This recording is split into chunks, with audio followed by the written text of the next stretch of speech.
नमस्कार विद्यार्थी मित्रांनो, आपण आज आपल्या यशाचे शिखर नक्कीच गाठणार. त्यासाठी लागणारी मेहनत म्हणजे संपूर्ण अभ्यास, तुमच्या या वाटचालीत तुमच्या स्वप्नांना बळ देणारा प्रयत्न. व्हिडिओ आवडल्यास सबस्क्राईब, शेअर आणि लाईक करायला विसरू नये. चला तर मग आज आपण पाहणार आहोत आधुनिक भारताचा इतिहास आणि मुख्य घडामोडी. MPSC परीक्षेसाठी आधुनिक भारताचा इतिहास हा अत्यंत महत्त्वाचा विषय आहे.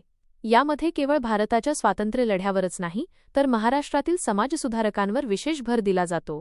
तुमची तयारी सोपी करण्यासाठी खालीलप्रमाणे एक आराखडा तयार केला आहे. महत्त्वाचे घटक, फोकस एरियाज. परीक्षेच्या दृष्टीने खालील मुद्द्यांवर प्रभुत्व मिळवणे आवश्यक आहे. युरोपियनचे आगमन, इंग्रज, फ्रेंच, पोर्तुगीज आणि डच सत्तेचा विस्तार. 1857चा उठाव, कारणे, नेतृत्व, विशेषतः महाराष्ट्रातील सहभाग आणि परिणाम. भारतीय राष्ट्रीय काँग्रेस, स्थापना 1885, मवाळ आणि जहाल कालखंड. गांधीयुग 1920 ते 1947, असहकार आंदोलन, सविनय कायदेभंग, छोडो भारत चळवळ. महाराष्ट्राचे समाजसुधारक, महात्मा फुले, सावित्रीबाई फुले, डॉक्टर बाबासाहेब आंबेडकर, महर्षी कर्वे, शाहू महाराज, गोपाळ गणेश आगरकर इत्यादी. क्रांतिकारी चळवळ, भारतात आणि परदेशात झालेली आंदोलने. पोर्तुगीजांच्या आगमनाबद्दलचे महत्त्वाचे मुद्दे MPSCच्या दृष्टीने खालीलप्रमाणे आहेत. वास्को द गामाचे आगमन 1498. तारीख 20 मे 1498. काही ठिकाणी मे 17 असा उल्लेख आढळतो. ठिकाण कालिकत, सध्याचे कोझिकोड, केरळ येथील काप्पड या खेड्यात. स्वागत. कालिकतचा तत्कालीन हिंदू राजा झामोरीन सामुथरी याने त्याचे स्वागत केले. वाटाड्या. वास्को द गामाला अब्दुल मानिंद किंवा इब्न मजीद या गुजराती खलाशाने भारतात येण्यास मदत केली. परतावा. तो परत गेला तेव्हा त्याने नेलेल्या मालावर त्याला प्रवासाच्या खर्चाच्या 60 पट नफा मिळाला. 2. प्रमुख पोर्तुगीज अधिकारी आणि त्यांची धोरणे. फ्रान्सिस्को डी अल्मेडा 1505 ते 1509 हा भारतातील पहिला पोर्तुगीज व्हायसरॉय होता. ब्लू वॉटर पॉलिसी, निळ्या पाण्याचे धोरण. जमिनीवर साम्राज्य वाढवण्यापेक्षा हिंदी महासागरात नेव्हल पॉवर स्वतःचे वर्चस्व निर्माण करण्यावर त्याने भर दिला. अल्फोन्सो डी अल्बुकर्क 1509 ते 1515 याला भारतातील पोर्तुगीज सत्तेचा खरा संस्थापक मानले जाते. गोवा विजय 1510. विजापूरच्या आदिलशहाकडून त्याने गोवा जिंकले. त्याने पोर्तुगीज पुरुषांना भारतीय स्त्रियांशी विवाह करण्यास प्रोत्साहन दिले आणि सती प्रथा बंद करण्याचा प्रयत्न केला. नुनो दा कुन्हा 1529 ते 1538 याने 1530 मध्ये पोर्तुगीजांची राजधानी कोचीनवरून गोव्याला हलवली. याने दीव आणि वसई 1534 ही ठिकाणे पोर्तुगीज साम्राज्याला जोडली. 3. पोर्तुगीजांच्या सत्तेची वैशिष्ट्ये. कार्टास पद्धत. कार्टास सिस्टम समुद्रात व्यापार करण्यासाठी भारतीय जहाजांना पोर्तुगीजांकडून परवाना घेणे अनिवार्य होते, अन्यथा जहाज जप्त केले जाई. वसाहती. गोवा, दमण, दीव, साष्टी, वसई, मुंबई आणि हुगळी, बंगाल. देणगी. भारतात तंबाखूची लागवड, बटाटा, मका आणि प्रिंटिंग प्रेस, छापखाना पोर्तुगीजांनीच आणले. 1556 मध्ये गोव्यात पहिली प्रिंटिंग प्रेस सुरू झाली. धर्म. त्यांनी ख्रिश्चन धर्माच्या प्रसारासाठी इन्क्विजिशन सुरू केले. MPSCसाठी टीप. पोर्तुगीज भारतात येणारे पहिले युरोपियन होते आणि 1961 मध्ये ऑपरेशन विजयद्वारे भारत सोडून जाणारे सर्वात शेवटचे युरोपियन ठरले. पोर्तुगीजांनंतर भारतात आलेल्या दुसऱ्या महत्त्वाच्या युरोपियन सत्ता म्हणजे डच, नेदरलँड्स. डच हे प्रामुख्याने मसाल्यांच्या व्यापारासाठी प्रसिद्ध होते. MPSC परीक्षेसाठी डचांशी संबंधित खालील महत्त्वाचे मुद्दे लक्षात ठेवा. डच ईस्ट इंडिया कंपनीची स्थापना. वर्ष 1602 मध्ये United east India company of Netherlands VOC वेरेनिग्डे ऊस्टिंदिश कंपनीची स्थापना झाली. उद्दिष्ट. सुरुवातीला त्यांचे मुख्य लक्ष भारतापेक्षा इंडोनेशिया, मसाल्यांची बेटे यांकडे जास्त होते. 2. डचांच्या भारतातील वखारी, फॅक्टरीज. डचांनी भारताच्या पूर्व आणि पश्चिम किनारपट्टीवर आपल्या वखारी स्थापन केल्या. पहिली वखार 1605 मध्ये मछलीपट्टणम, आंध्र प्रदेश येथे. इतर वखारी स्टार पुलिकत 1610 येथे त्यांनी पॅगोडा नावाची सोन्याची नाणी पाडली. सुरत 1616, चिन्सुरा 1653 बंगालमधील महत्त्वाचे केंद्र. नागपट्टणम 1658 वजा डचांचे नंतरचे मुख्य केंद्र. 3. व्यापाराचे स्वरूप आणि वैशिष्ट्ये. कापूस व्यापार. भारताचा सुती कापड हा जागतिक स्तरावर निर्यातीचा मुख्य घटक बनवण्याचे श्रेय डचांना जाते. त्यांनी मसाल्यांऐवजी कापड व्यापाराला भारतातून प्राधान्य दिले. किल्ले. चिन्सुरा येथील गुस्तावास किल्ला हा डचांनी बांधलेला प्रसिद्ध किल्ला आहे. 4. डच सत्तेचा ऱ्हास. डचांना भारतातून 2 प्रमुख सत्तांशी लढावे लागले. मार्तंडवर्मा 1741. त्रावणकोरचा राजा मार्तंडवर्मा याने कुलाचेलच्या लढाईत डचांचा दारुण पराभव केला. भारतात एखाद्या युरोपियन सत्तेचा आशियाई राजाकडून झालेला हा पहिला मोठा पराभव होता. बेदाराची लढाई 1759. इंग्रज आणि डच यांच्यात ही निर्णायक लढाई झाली. यामध्ये इंग्रजांनी डचांचा पराभव केला, ज्यामुळे डचांचे भारतातील राजकीय महत्त्व संपुष्टात आले आणि त्यांनी आपले लक्ष इंडोनेशियाकडे वळवले. 5. काही महत्त्वाचे फॅक्ट्स. Quick revision. डचांनी आपली राजधानी पुलिकतहून 1690 मध्ये नागपट्टणमला हलवली. इंग्रजांच्या तुलनेत डचांची रचना व्यापारी अधिक होती. त्यांना भारतात साम्राज्य विस्तारात फारसा रस नव्हता. 5. काही महत्त्वाचे फॅक्ट्स. Quick revision. डचांनी आपली राजधानी पुलिकतहून 1690 मध्ये नागपट्टणमला हलवली. इंग्रजांच्या तुलनेत डचांची रचना व्यापारी अधिक होती. त्यांना भारतात साम्राज्य विस्तारात फारसा रस नव्हता. भारतात आलेली इंग्रज, ब्रिटिश सत्ता ही सर्वात प्रभावशाली ठरली. त्यांनी केवळ व्यापारच केला नाही, तर जवळपास 150 वर्षे भारतावर राज्य केले. एमपीएससीच्या दृष्टीने यातील महत्त्वाचे टप्पे खालीलप्रमाणे आहेत. ब्रिटिश ईस्ट इंडिया कंपनीची स्थापना. 31 डिसेंबर 1600 रोजी इंग्लंडची राणी एलिझाबेथ एक हिने कंपनीला पूर्वेकडील देशांशी 15 वर्षे व्यापार करण्याची सनद चार्टर दिली. सुरुवातीचे प्रयत्न. 1608 मध्ये कॅप्टन विल्यम हॉकिन्स हा राजा जेम्स एक याचा प्रतिनिधी म्हणून जहांगीरच्या दरबारात आला, हेक्टर या जहाजाने, पण त्याला सुरुवातीला यश आले नाही. व्यापारी सवलत. 1615 मध्ये सर थॉमस रो जहांगीरच्या दरबारात आला आणि त्याने भारतात वखारी स्थापन करण्याची परवानगी मिळवली. 2. महत्त्वाच्या वखारी आणि केंद्रे. पहिली वखार. 1613 मध्ये सुरत येथे कायमस्वरूपी वखार स्थापन केली. मद्रास. 1639 फ्रान्सिस डे याने मद्रास येथे फोर्ट सेंट जॉर्ज हा किल्ला बांधला. मुंबई. 1668 इंग्लंडचा राजा चार्ल्स II याला पोर्तुगीजांकडून मुंबई आंदण हुंडा म्हणून मिळाली होती, ती त्याने कंपनीला 10 पाऊंड भाड्याने दिली. कलकत्ता. 1690 जॉब चर्नॉक याने सुतानाती, गोविंदपूर आणि कालिकता ही गावे मिळवून कलकत्ता शहर वसवले आणि तेथे फोर्ट विल्यम किल्ला बांधला. 3. साम्राज्य विस्तारातील महत्त्वाच्या लढाया. इंग्रजांनी भारतावर आपली पकड मजबूत करण्यासाठी खालील निर्णायक युद्धे जिंकली. प्लासीची लढाई 23 जून 1757. रॉबर्ट क्लाइव्ह आणि बंगालचा नवाब सिराज उद दौला यांच्यात. या विजयाने इंग्रजी सत्तेचा पाया भारतात घातला गेला. बक्सारची लढाई 22 ऑक्टोबर 1764. इंग्रज हेक्टर मुनरो विरुद्ध शाह आलम II, मुघल, मीर कासिम आणि सुजा उद दौला. या विजयामुळे इंग्रजांना बंगाल, बिहार आणि ओरिसाचे दिवाणी हक्क, कर गोळा करण्याचे अधिकार मिळाले. कर्नाटक युद्धे 1746 ते 1763. यात फ्रेंचांचा पराभव करून इंग्रजांनी युरोपियन प्रतिस्पर्धी संपवला. 4. महत्त्वाच्या सनदी आणि कायदे. Regulating acts. कंपनीच्या कारभारावर नियंत्रण मिळवण्यासाठी ब्रिटिश संसदेने केलेले कायदे. 1773चा रेग्युलेटिंग ॲक्ट. वॉरन हेस्टिंग्ज हा बंगालचा पहिला गव्हर्नर जनरल झाला. 1833चा charter act. Lord William Bentinck हा भारताचा पहिला गव्हर्नर जनरल झाला. 1858चा कायदा. 1857च्या उठावानंतर कंपनीची सत्ता संपली आणि भारताचा कारभार थेट ब्रिटिश राणीच्या ताब्यात गेला. 5. इंग्रजांच्या यशाची कारणे.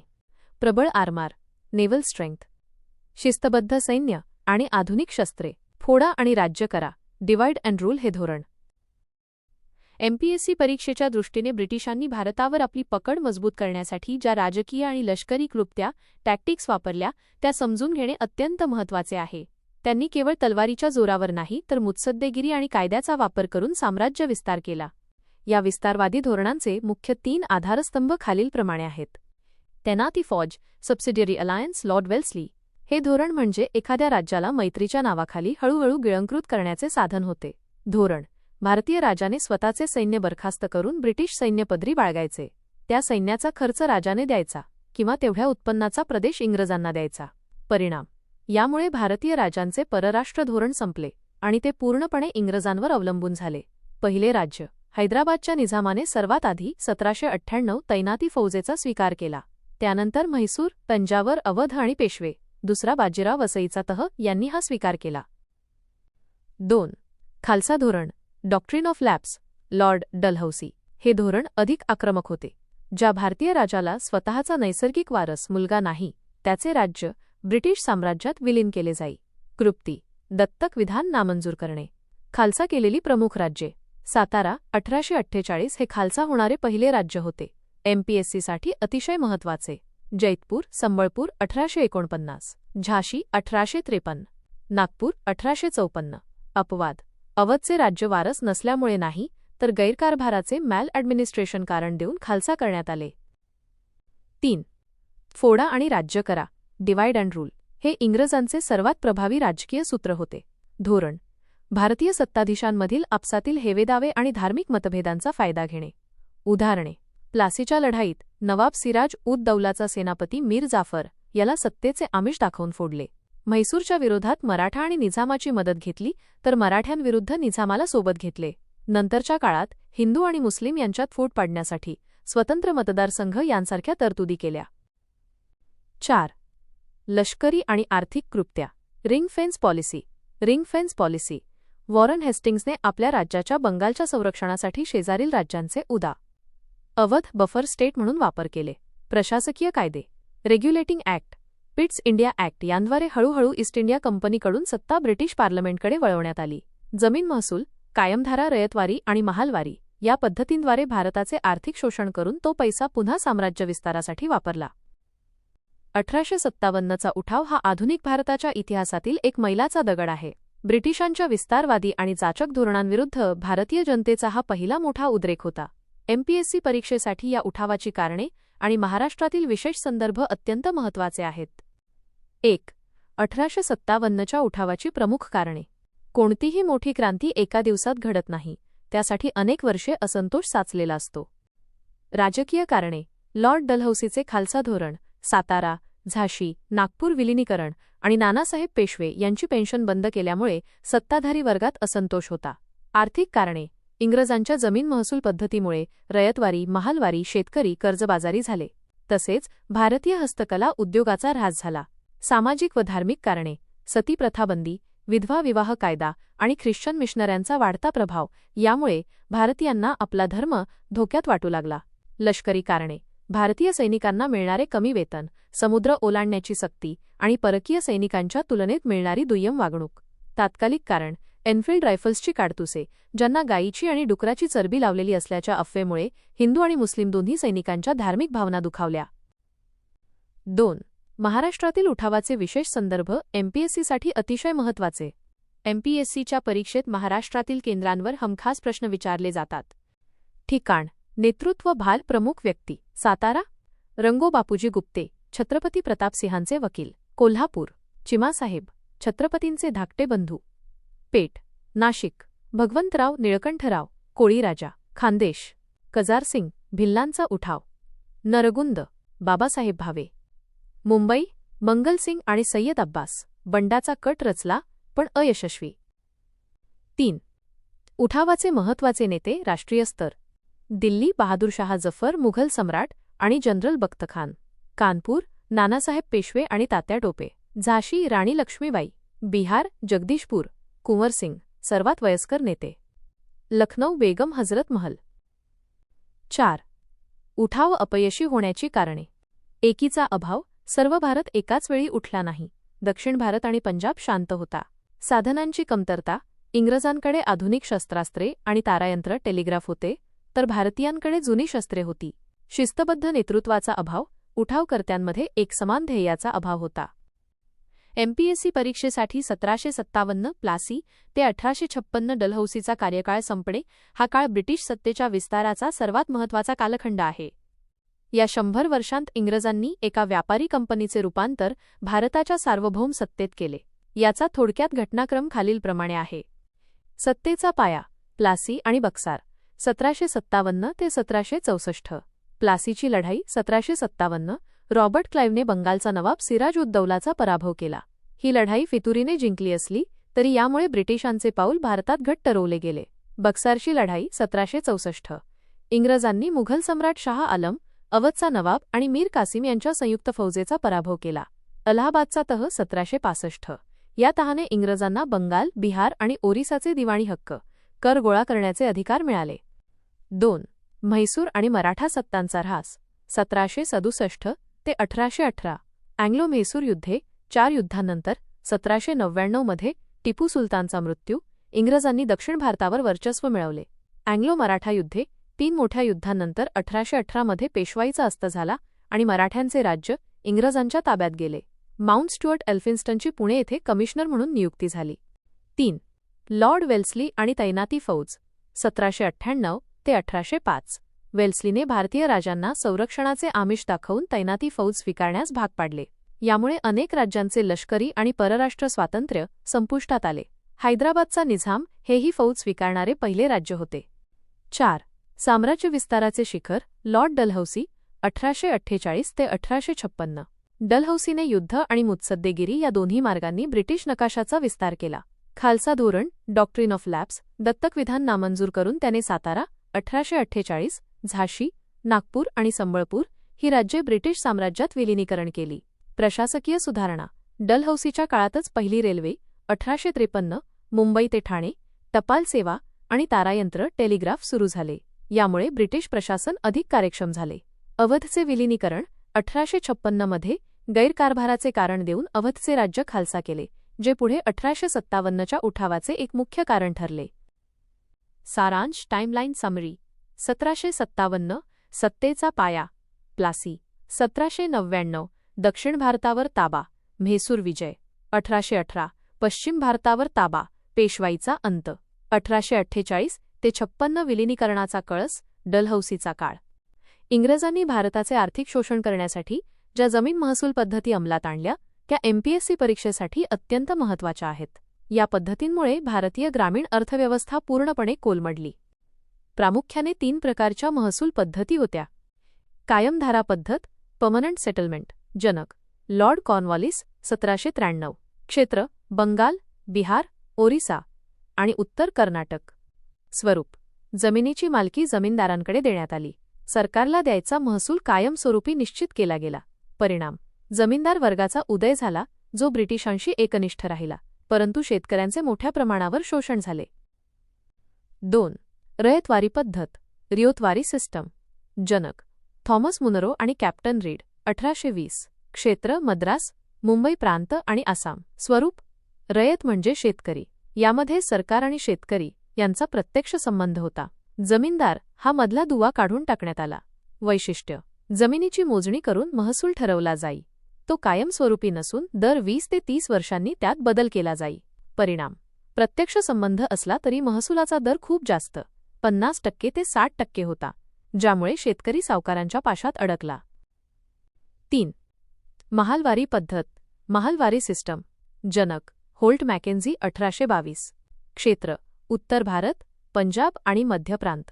स्वरूप महाल म्हणजे गाव किंवा गावांचा समूह.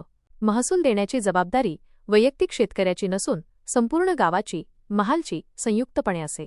प्रमुख गावाचा प्रमुख लंबरदार महसूल गोळा करून सरकारला देत असे. या पद्धतींचा भारतीय अर्थव्यवस्थेवर झालेला परिणाम शेतीचे व्यापारीकरण. शेतकरी स्वतःच्या पोटासाठी धान्य पिकवण्याऐवजी महसूल भरण्यासाठी कापूस, नीळ, तंबाखू यांसारखी नगदी पिके घेऊ लागला. 2. सावकारी पाश महसूल रोख स्वरूपात भरावा लागे. पाऊस न पडल्यास शेतकरी सावकाराकडून कर्ज घेऊ लागला आणि कायमचा कर्जबाजारी झाला. 3. शेतकरी उठाव या जाचक पद्धतींमुळेच पुढे दख्खनचे दंगे 1875 आणि इतर शेतकरी उठाव झाले. 1857चा उठाव हा या जाचक धोरणांचा थेट परिणाम होता. जेव्हा या धोरणांमुळे भारतीय राजांची सत्ता गेली आणि सैनिकांच्या धार्मिक भावना दुखावल्या गेल्या, तेव्हा ब्रिटिश सत्तेविरुद्ध एक मोठा उठाव झाला. या उठावानंतर ब्रिटिशांनी आपली राज्य करण्याची पद्धत पूर्णपणे बदलली, ज्याला आपण 1858चा राणीचा जाहीरनामा म्हणतो. MPSCसाठी याचे महत्त्वाचे मुद्दे खालीलप्रमाणे आहेत. 1858चा राणीचा जाहीरनामा क्वीन्स प्रोक्लेमेशन 1 नोव्हेंबर 1858 रोजी अलाहाबाद येथे लॉर्ड कॅनिंगने हा जाहीरनामा वाचून दाखवला. याला भारताच्या स्वातंत्र्याचा मॅग्ना कार्टा असेही म्हटले जाते. ईस्ट इंडिया कंपनीचा अंत भारतातील कंपनीची सत्ता अधिकृतपणे समाप्त झाली आणि भारताचा कारभार थेट ब्रिटिश पार्लमेंटच्या ब्रिटिश राजसत्तेच्या ताब्यात गेला. गव्हर्नर जनरल ते व्हाईसरॉय भारताच्या सर्वोच्च पदाचे नाव बदलून व्हाईसरॉय करण्यात आले. लॉर्ड कॅनिंग हा भारताचा पहिला व्हाईसरॉय ठरला. खालसा धोरणाचा अंत राणीने जाहीर केले की यापुढे कोणतीही नवीन भारतीय राज्ये ब्रिटिश साम्राज्यात विलीन केली जाणार नाहीत. तसेच दत्तक वारस घेण्याचा अधिकार राजांना पुन्हा देण्यात आला. धार्मिक हस्तक्षेप नाही. ब्रिटिश सरकार भारतीयांच्या धार्मिक आणि सामाजिक बाबींमध्ये हस्तक्षेप करणार नाही असे आश्वासन देण्यात आले. भेदभाव विरहित नोकऱ्या जात, धर्म किंवा वंश या आधारावर भेदभाव न करता केवळ गुणवत्तेवर भारतीयांना सरकारी नोकरीत स्थान दिले जाईल. उठावानंतरचे लष्करी बदल. Peel commission. उठावानंतर इंग्रजांनी पील कमिशनच्या शिफारशीनुसार सैन्यात मोठे बदल केले. युरोपियन सैनिकांचे प्रमाण वाढवले. बंगालमध्ये हे प्रमाण 1 ते 2, 1 इंग्रज सैनिक मागे 2 भारतीय, तर मद्रास मुंबईत 1 ते 3 करण्यात आले. महत्त्वाची पदे. तोफखाना आणि महत्त्वाची शस्त्रागारे केवळ इंग्रजी सैनिकांच्या ताब्यात ठेवली गेली. फोडा आणि राज्य करा. सैनिकांमध्ये पुन्हा एकजूट होऊ नये म्हणून जात, धर्म आणि प्रांत यानुसार लष्करी तुकड्या, उदा. शीख रेजिमेंट, गोरखा रेजिमेंट तयार करण्यात आल्या. राजकीय संघटनांचा उदय. 1857च्या उठावानंतर सशस्त्र क्रांतीऐवजी सनदशीर मार्गाने सनद, अर्ज, विनंत्या हक्क मिळवण्यासाठी राजकीय संघटना स्थापन होऊ लागल्या. 1. पुणे सार्वजनिक सभा 1870, न्यायमूर्ती रानडे आणि गवा. जोशी, सार्वजनिक काका. 2. बॉम्बे प्रेसिडेन्सी असोसिएशन 1885, फिरोजशहा मेहता, बदरुद्दीन तय्यबजी आणि के.टी. तेलंग. पुढील महत्त्वाचा टप्पा. 1857च्या उठावानंतर निर्माण झालेल्या या राजकीय जागृतीतूनच 1885मध्ये भारतीय राष्ट्रीय काँग्रेसची स्थापना झाली. भारतीय राष्ट्रीय काँग्रेसची स्थापना आणि त्यातील मवाळ व जहाल हे 2 कालखंड एमपीएससी परीक्षेच्या दृष्टीने अत्यंत महत्त्वाचे आहेत. भारतीय राष्ट्रीय काँग्रेसची स्थापना. 1885. स्थापना 28 डिसेंबर 1885. ठिकाण गोकुळदास तेजपाल, संस्कृत महाविद्यालय, मुंबई. पहिले अध्यक्ष व्योमेशचंद्र बॅनर्जी. पुढाकार निवृत्त ब्रिटिश अधिकारी ॲलन ह्यूम, ए.ओ. ह्यूम. सहभाग 72 प्रतिनिधींनी पहिल्या अधिवेशनास हजेरी लावली होती. मवाळ कालखंड 1885 ते 1905. या कालखंडातील नेत्यांचा इंग्रजांच्या न्यायबुद्धीवर विश्वास होता. प्रमुख नेते दादाभाई नौरोजी, न्यायमूर्ती रानडे, फिरोजशहा मेहता, गोपाळकृष्ण गोखले. कार्यपद्धती 3 पीसचे सूत्र: प्रेयर, प्रार्थना, पेटिशन, अर्ज आणि प्रोटेस्ट, निषेध. ते सनदशीर मार्गावर विश्वास ठेवत. यश 1892चा कौन्सिल ॲक्ट संमत करून घेणे आणि भारतीय अर्थव्यवस्थेच्या शोषणाकडे, ड्रेन ऑफ वेल्थ, जगाचे लक्ष वेधणे. 2. जहाल कालखंड 1905 ते 1920. 1905च्या बंगालच्या फाळणीनंतर काँग्रेसमध्ये जहाल विचारांचा प्रभाव वाढला. प्रमुख नेते लालबाल पाल, लाला लजपत राय, बाळ गंगाधर टिळक आणि बिपिनचंद्र पाल. कार्यपद्धती चतुसूत्रीचा अवलंब: स्वराज्य, स्वदेशी, बहिष्कार आणि राष्ट्रीय शिक्षण. टिळकांचे योगदान: स्वराज्य हा माझा जन्मसिद्ध हक्क आहे आणि तो मी मिळवणारच, ही गर्जना त्यांनी केली. जनतेला एकत्र आणण्यासाठी त्यांनी गणेशोत्सव आणि शिवजयंती उत्सव सुरू केले. 3. सुरत फाळणी 1907.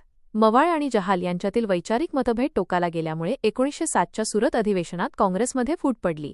मवाळांचे नेतृत्व फिरोजशहा मेहतांकडे तर जहालांचे नेतृत्व टिळकांकडे होते. 4. लखनौ करार 1916. 9 वर्षांच्या फुटीनंतर 1916मध्ये लखनौ अधिवेशनात मवाळ आणि जहाल पुन्हा एकत्र आले.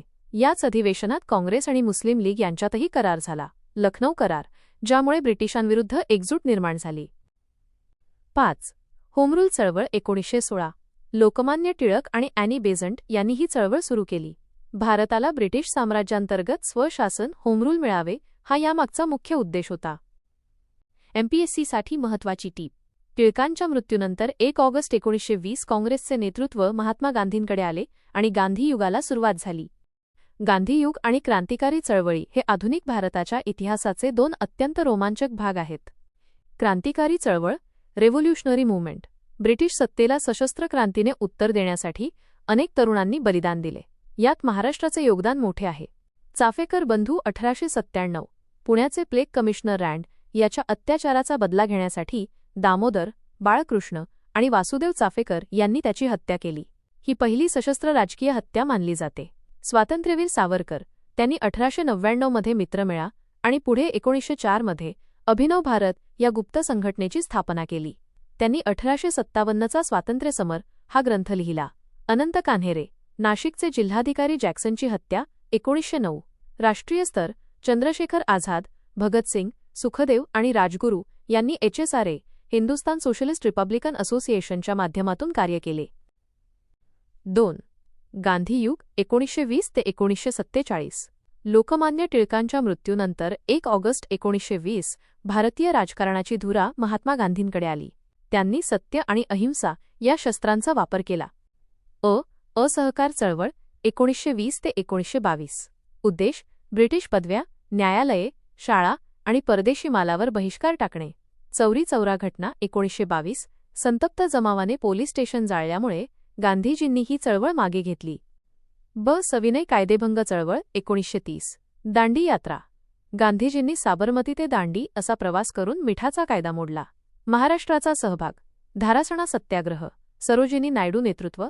वडाळा, मुंबई आणि मालवण येथील मिठाचे सत्याग्रह प्रसिद्ध आहेत. सोलापूरचा सत्याग्रह. सोलापूरमध्ये मार्शल लॉ लागू करण्यात आला होता. मल्लप्पा धनशेट्टी, किसन सारडा, जगन्नाथ शिंदे आणि कुर्बान हुसेन यांना फाशी देण्यात आली. छोडो भारत, भारत छोडो आंदोलन 1942. गवालिया टँक मैदान, ऑगस्ट क्रांती मैदान, मुंबई येथून गांधीजींनी करा किंवा मरा, डू ऑर डाय हा मंत्र दिला. प्रतिसरकार. Patriotic government. सातारा जिल्ह्यात क्रांतिसिंह नाना पाटील यांनी प्रतिसरकार स्थापन करून ब्रिटिश सत्तेला समांतर प्रशासन चालवले. हे सरकार पत्री सरकार म्हणूनही ओळखले जाई. 3. भारताची फाळणी आणि स्वातंत्र्य 1947. वेव्हेल योजना आणि माउंटबॅटन योजना याद्वारे भारताच्या फाळणीचा आराखडा तयार झाला. 15 ऑगस्ट 1947 रोजी भारत स्वतंत्र झाला. एमपीएससीसाठी महत्त्वाची उजळणी. गोळमेजी परिषदा 1930, 31, 32. डॉक्टर बाबासाहेब आंबेडकर तिन्ही परिषदांना हजर होते.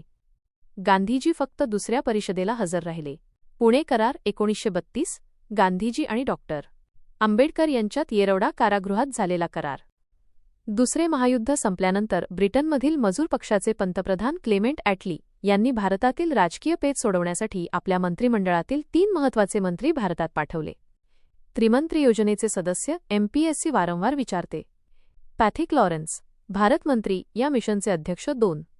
सर स्टॅफोर्ड क्रिप्स, व्यापार मंडळाचे अध्यक्ष 3. एव्ही अलेक्झांडर, नौदल प्रमुख.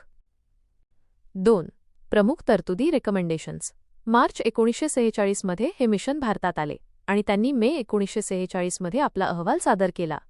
अखंड भारत मिशनने मुस्लिम लीगची स्वतंत्र पाकिस्तानची मागणी स्पष्टपणे फेटाळून लावली. त्यांनी अखंड भारतीय संघराज्याची शिफारस केली. संघराज्य संरचना. केंद्र सरकारकडे फक्त परराष्ट्र व्यवहार, संरक्षण आणि दळणवळण हे 3च विषय असतील. उर्वरित सर्व अधिकार सॉव्हरेंटी प्रांतांकडे असतील. प्रांतांचे गट ग्रुपिंग. भारतीय प्रांतांची विभागणी 3 गटांत करण्यात आली. गट अ हिंदू बहुल प्रांत, उदा. मुंबई मद्रास संयुक्त प्रांत. गट ब वायव्येकडील मुस्लिम बहुल प्रांत, उदा. पंजाब सिंध. गट क ईशान्येकडील मुस्लिम बहुल प्रांत, उदा. बंगाल आसाम. घटना समिती कॉन्स्टिट्युएंट असेंब्ली. भारताची राज्यघटना तयार करण्यासाठी घटना समितीची स्थापना केली जाईल.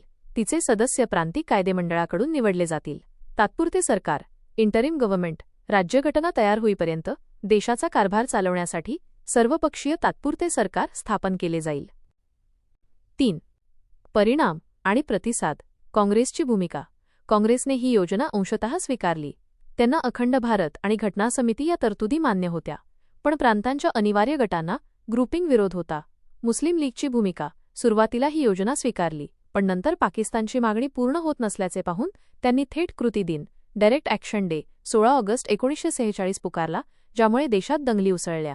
तात्पुरते सरकार. 2 सप्टेंबर 1946 रोजी पंडित जवाहरलाल नेहरू यांच्या नेतृत्वाखाली तात्पुरते सरकार स्थापन झाले. 4. एमपीएससीसाठी महत्त्वाचे फॅक्ट्स. कॅबिनेट मिशनच्या शिफारशीनुसारच जुलै 1946 मध्ये घटना समितीच्या निवडणुका झाल्या. या योजनेचे सर्वात महत्त्वाचे अपयश म्हणजे काँग्रेस आणि मुस्लिम लीग यांच्यातील दरी ती कमी करू शकली नाही, ज्यामुळे पुढे माउंटबॅटन योजना फाळणी अनिवार्य झाली. 1947 मध्ये भारत स्वतंत्र झाला तेव्हा भारतासमोर सर्वात मोठे आव्हान होते, ते म्हणजे 562 देशी संस्थानांचे भारतीय संघराज्यात विलीनीकरण करणे. हे कठीण काम सरदार वल्लभभाई पटेल, भारताचे लोहपुरुष आणि व्ही.पी. मेनन यांनी अत्यंत मुत्सद्देगिरीने पार पाडले. बहुतेक संस्थाने सामील झाली, परंतु जुनागड, हैदराबाद आणि काश्मीर या 3 संस्थानांनी सुरुवातीला विरोध केला. एमपीएससी परीक्षेसाठी जुनागड आणि हैदराबादचा घटनाक्रम खालीलप्रमाणे महत्त्वाचा आहे. जुनागड संस्थानाचे विलीनीकरण. गुजरात. जुनागड हे सौराष्ट्रातील एक महत्त्वाचे संस्थान होते. पेचप्रसंग. जुनागडचा नवाब मुस्लिम याला पाकिस्तानमध्ये सामील व्हायचे होते, परंतु तेथील बहुसंख्य जनता हिंदू भारतासोबत राहू इच्छित होती. नवाबाचा निर्णय. 15 ऑगस्ट 1947 रोजी नवाबाने पाकिस्तानमध्ये सामील होत असल्याचे जाहीर केले आणि पाकिस्तानने ते मान्यही केले. जनतेचा उठाव.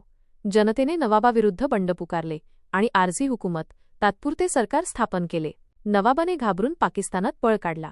विलिनीकरण 9 नोव्हेंबर 1947 रोजी भारतीय सैन्याने जुनागडचा ताबा घेतला. फेब्रुवारी 1948 मध्ये तेथे सार्वमत प्लेबिसाइट घेण्यात आले, ज्यामध्ये 99% पेक्षा जास्त जनतेने भारताच्या बाजूने कौल दिला. 2. हैदराबाद संस्थानाचे विलिनीकरण. ऑपरेशन पोलो हे भारतातील सर्वात मोठे आणि श्रीमंत संस्थान होते. महाराष्ट्रातील मराठवाडा हा भाग त्यावेळी हैदराबाद संस्थानाचाच हिस्सा होता. नवाब निझाम उस्मान अली खान याला स्वतंत्र राहायचे होते किंवा पाकिस्तानला पाठिंबा द्यायचा होता. कासिम रिझवी आणि रझाकार. निझामच्या पाठिंब्याने कासिम रिझवीने रझाकार नावाची संघटना उभारली, ज्यांनी भारतीय संघराज्यात सामील होऊ इच्छिणाऱ्या जनतेवर विशेषतः मराठवाड्यात अनन्वित अत्याचार केले. मराठवाडा मुक्तीसंग्राम. स्वामी रामानंद तीर्थ, दिगंबरराव बिंदू, गोविंदभाई श्रॉफ आणि बाबासाहेब परांजपे यांच्या नेतृत्वाखाली निझामविरुद्ध तीव्र लढा सुरू झाला. पोलीस कारवाई. Operation polo. परिस्थिती हाताबाहेर जात असल्याचे पाहून सरदार पटेल यांनी लष्करी कारवाईचा निर्णय घेतला. 13 सप्टेंबर 1948 रोजी भारतीय सैन्य हैदराबादमध्ये शिरले. विलिनीकरण. 17 सप्टेंबर 1948 रोजी निझाम शरणागत झाला आणि हैदराबाद अधिकृतपणे भारतात विलीन झाले. MPSC विशेष 17 सप्टेंबर हा दिवस आजही मराठवाडा मुक्ती संग्राम दिन म्हणून साजरा केला जातो. 3. काश्मीरचा पेच प्रसंग. राजा महाराजा हरिसिंग हिंदू आणि जनता बहुसंख्य मुस्लिम. विलिनीकरण. जेव्हा पाकिस्तानने कबायली लोकांच्या वेशात काश्मीरवर आक्रमण केले ऑक्टोबर 1947, तेव्हा महाराजा हरिसिंग यांनी भारताशी विलिनीकरण करार इन्स्ट्रुमेंट ऑफ एक्सेशन केला. त्यानंतर भारतीय सैन्याने पाकिस्तानी आक्रमकांना मागे रेटले. 4. विलिनीकरणातील सरदार पटेलांची भूमिका. सरदार पटेलांनी संस्थानिकांना साधने आणि दंडाचा कॅरेट अँड स्टिक पॉलिसी वापर करून सामील करून घेतले. त्यांनी संस्थानिकांना तनखे, प्रिव्ही पर्सेस आणि सन्मान राखण्याचे आश्वासन दिले. त्याचवेळी राष्ट्रीय सुरक्षेसाठी विलिनीकरण किती गरजेचे आहे हे स्पष्टपणे बजावले. तुम्हाला मराठवाडा मुक्तीसंग्रामातील महत्त्वाचे नेते आणि त्यांच्या गुप्त संघटनांबद्दल उदा. हैदराबाद स्टेट काँग्रेस अधिक माहिती हवी आहे का? मराठवाडा मुक्तीसंग्राम हा केवळ हैदराबाद संस्थानाच्या विलिनीकरणाचा भाग नव्हता, तर तो अन्यायाविरुद्धच्या लोकशाही लढ्याचा एक तेजस्वी अध्याय होता. MPSC परीक्षेसाठी यातील संघटना, नेते आणि महत्त्वाच्या घटना अत्यंत कळीच्या आहेत. हैदराबाद स्टेट काँग्रेस स्थापना 1938. निझामच्या जुलमी राजवटीविरुद्ध राजकीय लढा देण्यासाठी या संघटनेची स्थापना करण्यात आली. नेते स्वामी रामानंद तीर्थ. मुख्य प्रणेते गोविंदभाई श्रॉफ, बाबासाहेब परांजपे. बंदी. निझामने या संघटनेवर स्थापनेच्या वेळीच बंदी घातली होती, त्यामुळे अनेक नेते भूमिगत होऊन कार्य करत असत. उद्देश. हैदराबाद संस्थानाचे भारतीय संघराज्यात विलिनीकरण आणि जबाबदार राज्यपद्धतीची स्थापना. 2. मराठवाडा मुक्तीसंग्रामातील महत्त्वाचे नेते. मराठवाड्यातील 5 जिल्ह्यांमध्ये आताचे 8 या नेत्यांनी जनमत जागृत केले. स्वामी रामानंद तीर्थ या लढ्याचे सर्वोच्च नेते. त्यांनी चलेजाव आंदोलनाच्या धर्तीवर निझामला भारत छोडोचा इशारा दिला होता. दिगंबरराव बिंदू हैदराबाद स्टेट काँग्रेसच्या ॲक्शन कमिटीचे अध्यक्ष. विनायकराव विद्यालंकार. त्यांनी सीमावर्ती भागात कॅम्प उभारून सशस्त्र लढ्याचे नियोजन केले. पन्नालाल सुराणा आणि श्रीधर वर्तक यांनी विद्यार्थी आणि तरुणांना संघटित केले. 3. सशस्त्र लढा आणि वंदे मातरम आंदोलन. निझामच्या रझाकार सैन्याने जनतेवर केलेल्या अत्याचाराला उत्तर देण्यासाठी काही क्रांतिकारी गट सक्रिय झाले होते. वंदे मातरम आंदोलन. औरंगाबादमधील इंटर कॉलेजच्या विद्यार्थ्यांनी उदा. गोविंदभाई श्रॉफ वंदे मातरम म्हणण्यावर निझामने बंदी घातल्यामुळे हे आंदोलन पुकारले होते. सीमावर्ती शिबिरे, बॉर्डर कॅम्प्स, चाळीसगाव, मनमाड, विजयवाडा यांसारख्या ब्रिटिश भारताच्या नंतरच्या स्वतंत्र भारताच्या सीमांवर शिबिरे स्थापन करून रझाकारांशी गनिमी काव्याने लढा दिला जाई. 4. मराठवाड्यातील प्रमुख शहीद आणि बलिदान. या लढ्यात अनेक शूरवीरांनी प्राणांची आहुती दिली, ज्यांची नावे MPSC परीक्षेसाठी महत्त्वाची आहेत. वेदप्रकाश धर्मांतर करण्यास नकार दिल्यामुळे त्यांची हत्या करण्यात आली. बहिर्जी शिंदे निझामच्या सैन्याशी लढताना शहीद झाले. शहादत अली निझामच्या सैन्यात असूनही भारताच्या बाजूने गुप्त माहिती पुरवल्यामुळे त्यांना फाशी देण्यात आली. 5. हैदराबाद मुक्ती आणि ऑपरेशन पोलो. 13 ते 17 सप्टेंबर 1948 दरम्यान ही लष्करी कारवाई झाली. मेजर जनरल JN चौधरी यांच्या नेतृत्वाखाली भारतीय सैन्य हैदराबादमध्ये शिरले. शरणागती. सप्टेंबर 17 रोजी निझामचा सेनापती L. एड्रोस याने शरणागती पत्करली. परिणाम. मराठवाडा अधिकृतपणे स्वतंत्र झाला आणि 1956च्या पुनर्रचनेनंतर तो महाराष्ट्र राज्याचा भाग बनला. MPSCसाठी महत्त्वाची उजळणी. मराठवाडा मुक्ती संग्रामाला दक्षिण भारताचा स्वातंत्र्यलढा असेही म्हटले जाते. स्वामी रामानंद तीर्थ यांचे मूळ नाव व्यंकटेश भवानराव खेडगीकर हे होते, हे अनेकदा विचारले जाते. भारताची फाळणी, पार्टिशन ऑफ इंडिया. भारताची फाळणी ही केवळ भौगोलिक विभागणी नव्हती, तर तो एक मोठा मानवी शोकांतिकेचा काळ होता. पार्श्वभूमी मुस्लिम लीगची 1940ची लाहोर घोषणा, स्वतंत्र पाकिस्तानची मागणी आणि ब्रिटिशांचे फोडा आणि राज्य करा हे धोरण यामुळे फाळणी अटळ झाली. माउंटबॅटन योजना 3 जून 1947 या योजनेनुसार भारताची भारत आणि पाकिस्तान अशा 2 राष्ट्रांत विभागणी करण्याचे निश्चित झाले. रॅडक्लिफ रेषा, Radcliffe line, sir Cyril Radcliffe यांच्या अध्यक्षतेखाली सीमा आयोग नेमण्यात आला.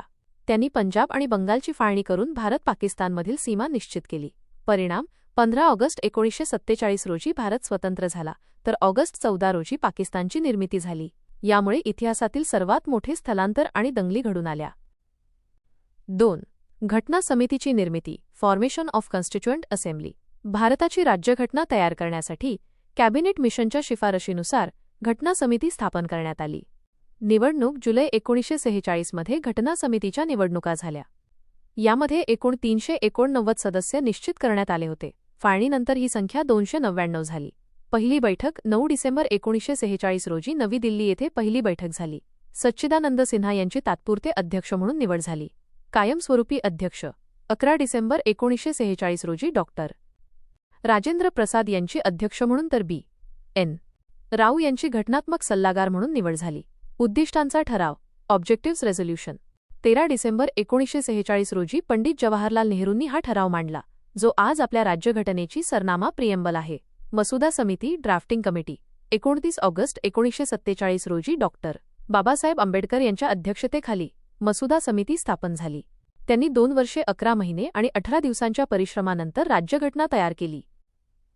3. एमपीएससीसाठी महत्त्वाचे फॅक्ट्स. घटक माहिती. संविधान दिन 26 नोव्हेंबर 1949 या दिवशी घटना स्वीकारली. अंमलबजावणी 26 जानेवारी 1950 प्रजासत्ताक दिन. महत्त्वाचे सदस्य: वल्लभभाई पटेल, प्रांतिक घटना समिती, जवाहरलाल नेहरू, संघराज्य शक्ती समिती. महाराष्ट्राचे योगदान: शंकरराव देव, स.का. पाटील यांसारखे नेते घटना समितीत होते.